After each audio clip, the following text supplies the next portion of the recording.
bon asalaamaaleykum mbokki auditeurs priorité seen frère Camara moo fi dellu soit encore pour cette émission hebdomadaire encore une fois de plus je suis là seul mon fidèle compagnon Mamadou Konaté xam naa moom daal tey moom daal dama koy jégal daal sur l'émission d'aujourd'hui à cause du deuil bi mu am la semaine dernière moo tax tey nag bon je me suis pas daigné de l'appliquer pour ñu def émission bi maa ngi koy nuyu au passage maa ne tey émission bi ma leen di indil tey aujourd'hui analyse laay def sur la situation du Sénégal.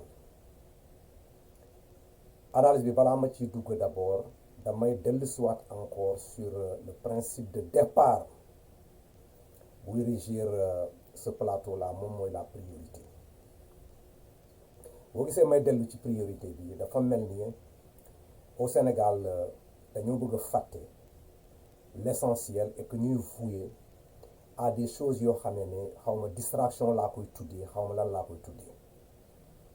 Si vous vous rappelez, il y a je crois 6 mois 7 mois passés, le mois de mars dernier, le pays avait traversé une crise te crise boobu biñ ci jógee am na ay promesses yoo xam ne le chef de l'État en question tenir na ko vis-à-vis de sa population particulièrement la jeunesse ci promesse boobu laay dellu si quoi parce que dafa mel ni au Sénégal nous sommes en train de perdre de vue benn aspect très important boo gisee ñu nekk dans ces situations aujourd'hui lépp lu ñu laal rek cette jeunesse là se lève ñu ngi toujours dans la contestation c'est parce que am na loo xam ne ñun ci suñu bopp ñu ngi koy def te yenuwul maanaa les événements de 2000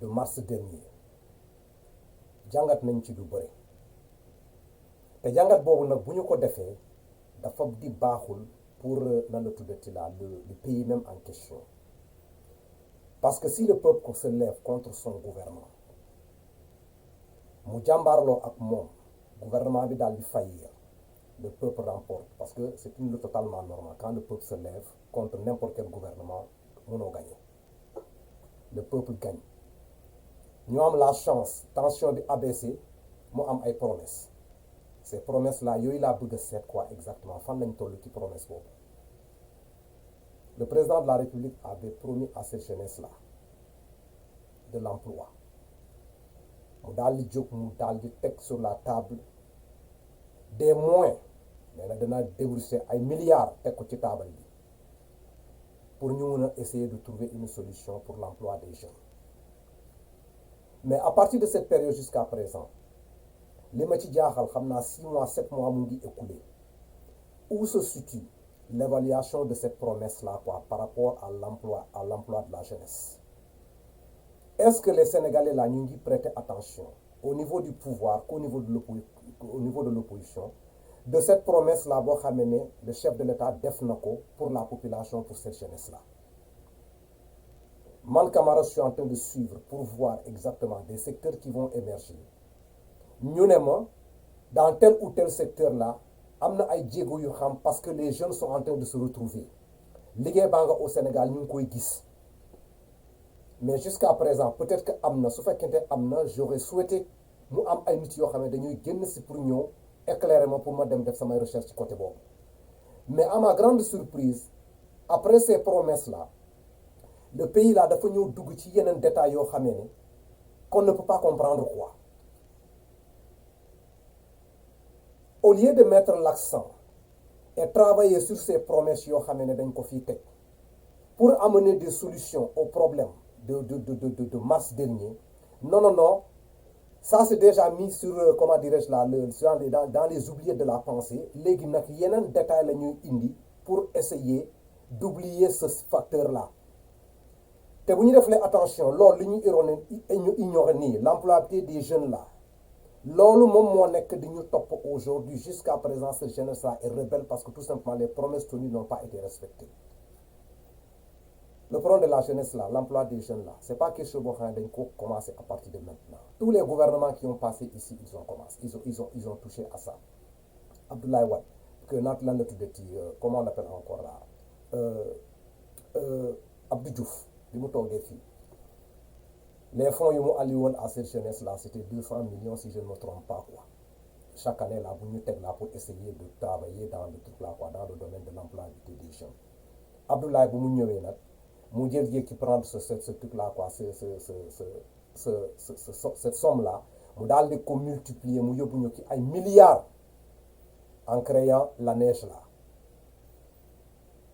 bi Abdoulaye Wade jógee foofu avec ANEJ bu mu créé mu ñëw encore na ñu dugg Macky Sall prend le pouvoir mu ñëw mu dugg mu ne ANPEJ bi taxaw ñu ne DER délégation de l'entrepreneuriat rapide tous ces slogans là ñu teg pour régler le problème de l'employabilité des jeunes là lu tax jusqu'à présent on ne peut pas trouver une solution. La promesse pour l'employabilité des jeunes là je crois que ce n'est pas un décret. C'est-à-dire il faut que le Sénégal là ñu comprendre que ne dañu war a am une politique de jeunesse. Si un pays est là et n'a pas une politique de jeunesse avec toutes les institutions là xam ñu ngi ko fay am les ministères qui se trouvent ici chargés de ceci chargés de cela s'il n'y a pas une politique bien définie pour la jeunesse là ce que le Sénégal est en train de vivre aujourd'hui là loolu la ñu topp di vivre cette jeunesse là va toujours se rebeller parce qu'on n'a pas trouvé une solution pour elle. Les milliards là qu'on a injectés dans ce secteur là est-ce que une personne dina taxaw ñu defal ñu le bilan de ce qui a été fait pour ñu xam exactement manquement yi fan la nekk pourquoi avec ces milliards déversés dans ce secteur là on ne trouve pas de résultat. Est-ce que c'est un problème de personne? Est-ce que c'est un problème de gestion? Est-ce que les programmes yu ñu teg pour essayer de régler ça loolu moo demul? Où se situe le problème? Est-ce que les Sénégalais se posent la question à savoir exactement où se situe le problème du Sénégal par rapport à sa jeunesse là pour l'emploi? On ne fait aucune analyse pour ça.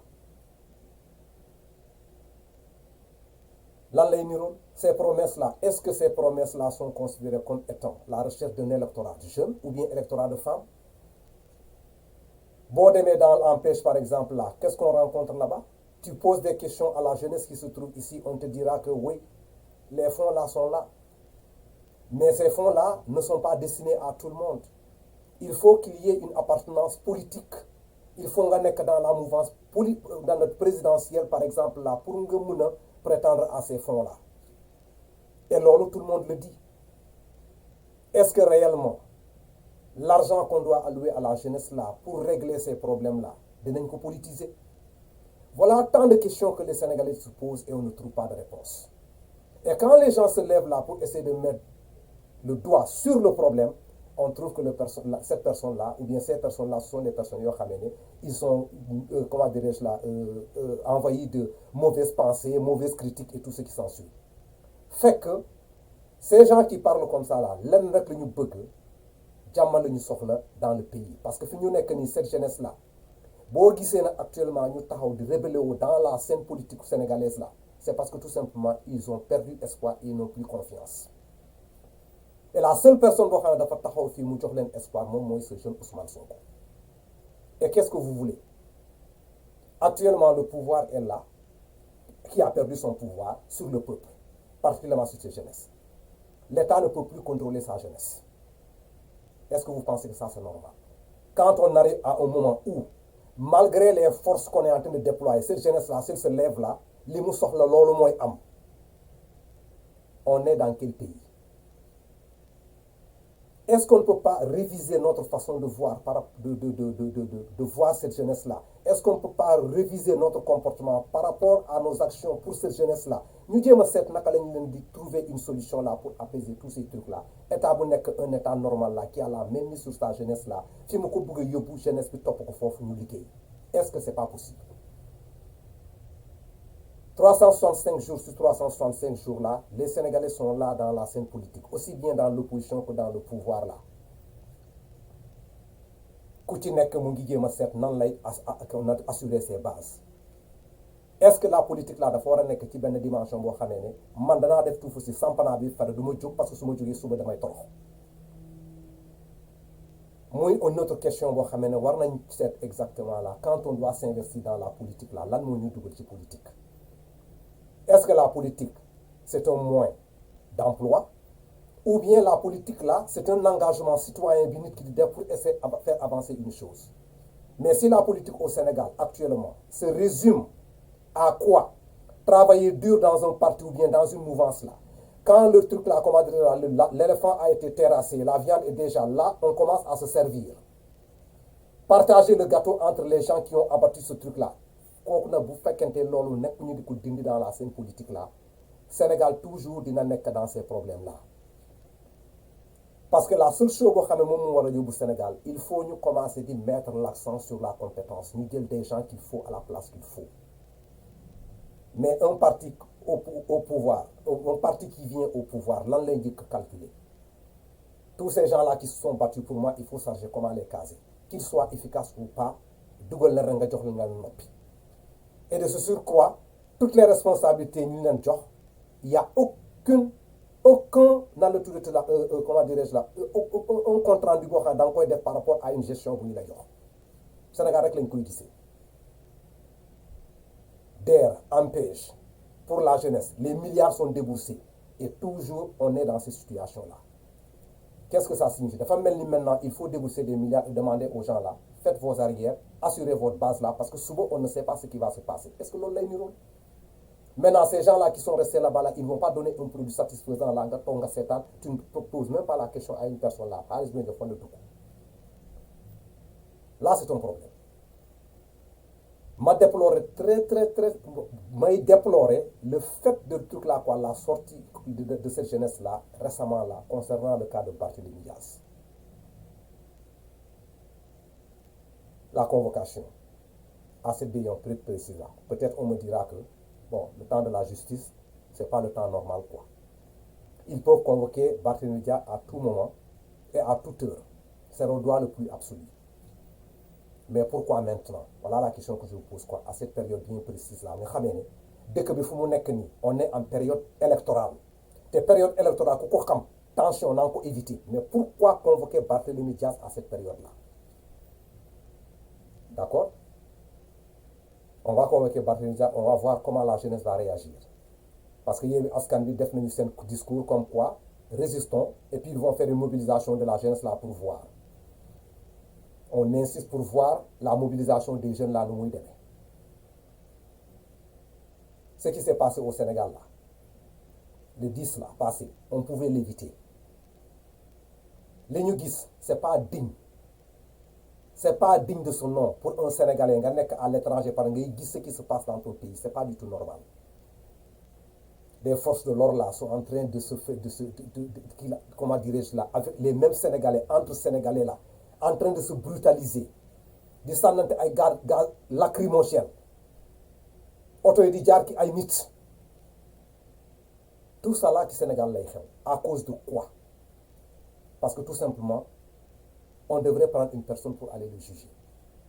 Mais fii moom dinaa fi taxaw tuuti parce que le régime en place là boo xamee ne lii la indi sur la scène là, le leader même en question là amoon na ay jamono pour ce même Barthélémy am na position bu jël quoi. Dinaa ko teg gars yi déglu cette position là, comme ça ma continuer sama analyse par rapport à ça quoi. maa leen ma tuuti rek. Je vais mettre cet élément là, comme ça ngeen dégluwaale élément bi ak man.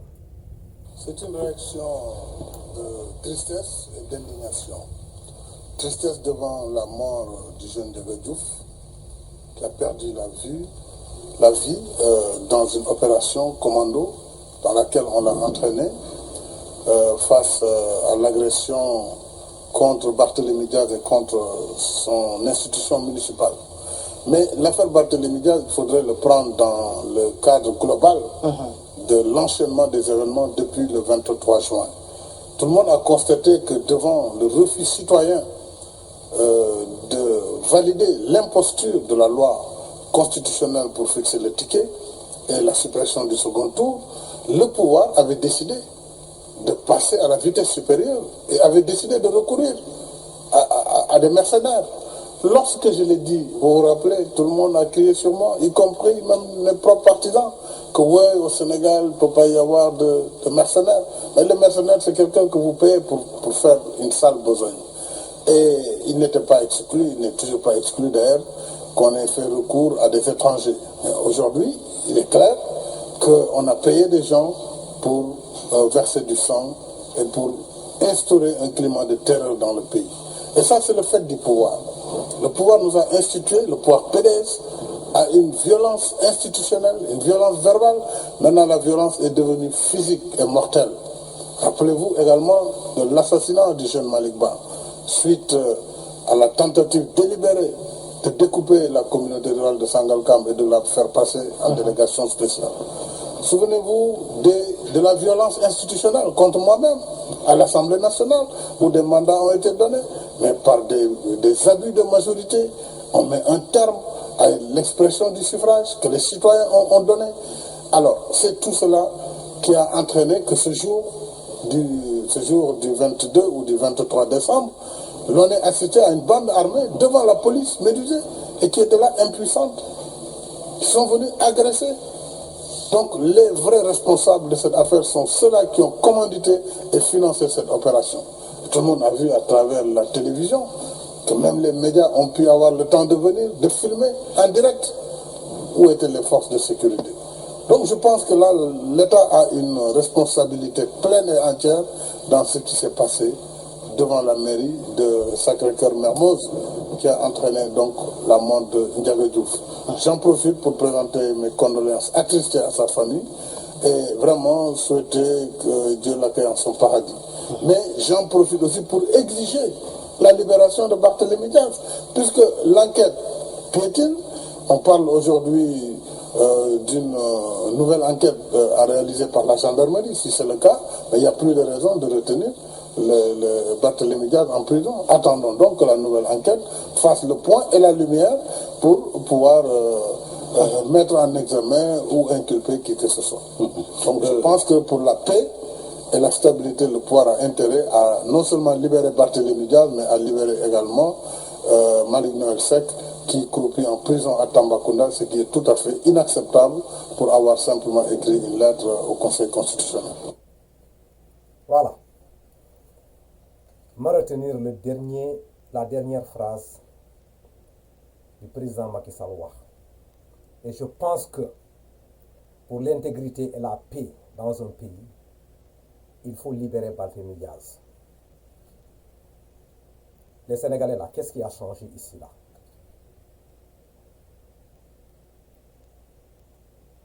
C'est le même président de la République là, sur les mêmes événements, qui tenait un langage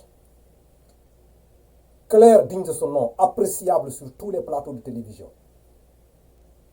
Et je crois que personne n'est mieux placé pour lui pour apprécier cette situation-là au niveau du Sénégal là qui s'est passé.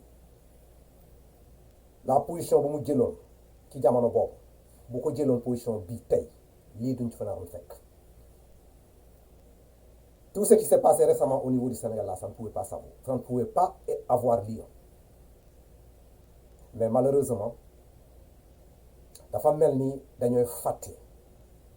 Le Sénégal est arrivé à une période où maintenant quand les gens parlent dafa mel ni dañooy fàtte li ñuy wax quoi. On a tendance à oublier ce qu'on dit dans le passé quoi. Donc si le cas de Barthélémy Diaz, c'est une situation boo xam ne mu ngi fii et que le Sénégal pense que il faut amener la lumière à ça, au moins pour la paix et la stabilité dans cette période électorale là, avec ces tensions là ñu nekk fii, le président doit comprendre que li mu wax vers la fin de la vidéo là moom moo war a nekk quoi, c'est-à-dire nañu arrêter tout ce qui toute procédure bu ñu nekk di def nii ba ñu pare ci élection yi bu fekkente y a des poursuites à faire là ñu mun koo def. Rawatina loolu ñu pare ci lii léegi nag Barthélémy Diaz est parti. On a vu ce qui s'est passé avec la gendarmerie, la police, avec l'arrestation de Barthélémy Diaz, Ousmane Sonko, Gakou et consorts. Après avoir négocié pour retourner paisiblement chez eux, quel est maintenant l'intérêt pour aller cueillir ces gens-là dans la circulation pour les amener à la police? C'est là-bas où moi jusqu'à présent je n'ai pas compris. J'ai cherché quelque part d'autre là pour voir exactement loolu lan moo ko mën a motiver.